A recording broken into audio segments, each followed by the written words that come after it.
La famille Makazi. Un dimanche après-midi, Mwatsumu, une mère de famille, souhaite préparer du féleki muhogo pour l'ensemble de la famille. Pour ce faire, elle veut s'y prendre à l'ancienne et préparer au feu de bois dans la cour. La mère demande à sa fille d'aller chercher des fagots chez ses grands-parents, Mariam et Mwalimu, dans un coin de leur cour à côté du Mrabawasho. Pendant ce temps-là, Mwatsumu râpe le coco avec le mbuzi anadi. Au retour de la jeune fille, la mère dit à sa fille: Mwana Maulida, vuza umoro. Mwana Maulida répond à sa mère: Mais maman, je ne sais pas comment faire. Wanatsawa leo, arika jivuza umoro wakuni. La mère montre à sa fille comment s'y prendre, puis elle met le féliki muhogo sur le feu. Cette situation l'a rendue nostalgique et elle demande à sa fille de prendre l'album photo familial afin de lui montrer Zitarehi Zahale. Mwatsumu, la mère de famille, chante: Wazade wahale walitondro na kamara na maombe. Wasiwa basari lima bawa nazi nyama za baride. À cet instant, on voit apparaître sur le seuil de la porte les grands-parents qui viennent de chez eux, mais aussi le père et son fils qui reviennent de leur match de foot dominical et sont accueillis par les chants de la mère et de la fille. Wazade wahale walitondro na kamara na mahombe. Wasiwa basari lima bawa nazi nyama za baride. Tout le monde se rejoint autour du canapé dans le salon pour partager un moment en famille. Mwatsumu prend l'album et commence à le feuilleter. Dès la première page, elle voit sa maison d'enfance, une maison entorchée devant laquelle se tiennent les grands-parents.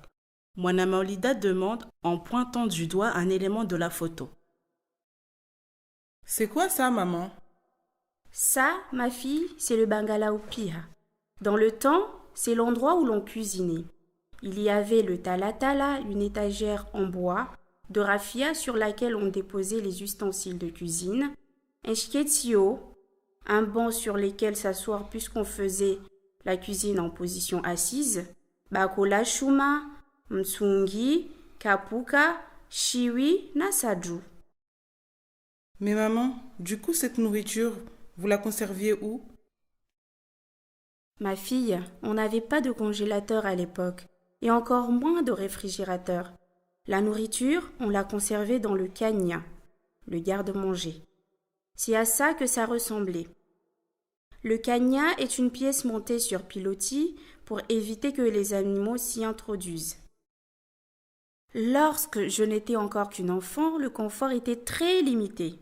De nos jours, les maisons se sont beaucoup modernisées et tout est à portée de main. Toutes les pièces sont regroupées dans la maison. Et tu peux me croire, ma fille, c'est beaucoup plus pratique, surtout en période de pluie. Nous n'avons plus besoin de sortir dehors en plein milieu de la nuit. Même l'électricité, ça a été une vraie révolution. À l'époque, nous nous éclairions au gandilet. Maintenant, Dieu merci, on bénéficie de tout le confort moderne.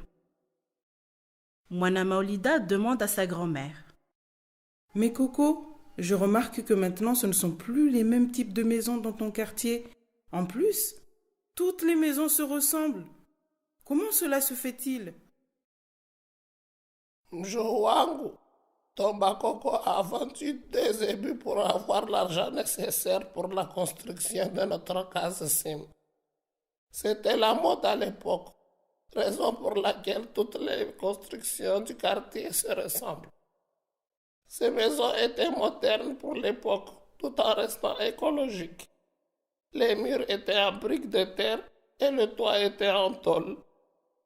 La maison se composait de 2 pièces. Tout le monde nous enviait. Oui, Coco, ta maison n'est plus à la mode.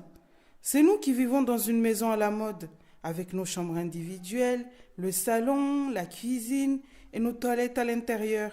Nous avons même la climatisation pour éviter d'avoir trop chaud. Madame Jouang, vous avec vos maisons étouffantes, je ne t'envie pas du tout. Moi, je suis tranquille dans ma case Sim qui est ventilé naturellement. Coco, certes nos maisons ne sont pas écologiques, mais elles sont plus aptes à résister aux catastrophes naturelles. Tu sais, mon âme Olida, avec le réchauffement climatique, les gens cherchent à revenir à des matériaux plus écologiques.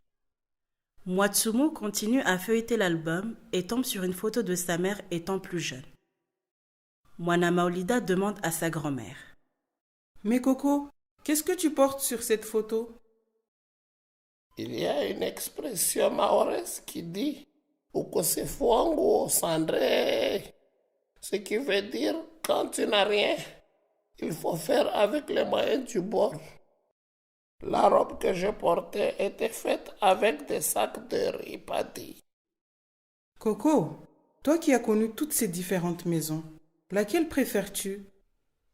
Ma préférée reste celle en torchis, mais l'inconvénient est qu'elle n'est pas assez résistante et sa durée de vie est très limitée dans le temps.